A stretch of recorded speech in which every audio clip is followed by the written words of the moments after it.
Hi అండి. బెండకాయతో మీరైతే ఏమేం వెరైటీలు చేస్తారో నాకు కమెంట్ చేసేయండి. నేనైతే ఎక్కువగా ఇలా బెండకాయ కూరలు చేయడానికి ఇష్టపడతాను. చాలా తొందరగా అయిపోతుందనమాట. దగ్గర నిలబడి స్లోగా ఫ్రై చేయాల్సిన అవసరం లేదు. అయితే బెండకాయలని ఫస్ట్ శుభ్రంగా కడిగేసుకొని ఇలాగ పొడవుగా కట్ చేసుకొని పెట్టేసుకోవాలి.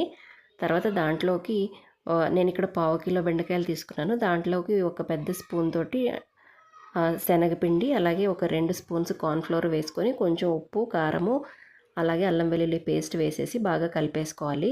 పిండి పట్టుకునేలాగా ఒక 2 టేబుల్ స్పూన్స్ వాటర్ వేసుకొని బాగా కలిపేసుకున్న తర్వాత ఇలాగ ఆయిల్‌లో డీప్ ఫ్రై చేసేసుకోవడమే. దీంట్లోకి రసం కానీ, పెరుగన్నంలోకి కానీ, పప్పుచారు కానీ, సాంబార్ కానీ ఏదున్నా సరే మంచి కాంబినేషన్‌గా ఉంటుందన్నమాట. లాస్ట్‌లో కొన్ని జీడిపప్పులు ఫ్రై చేసుకొని వేసేసుకొని, కరివేపాకు కూడా ఫ్రై చేసుకొని వేసేసుకుంటే చాలా క్రంచీగా బాగా వస్తాయి.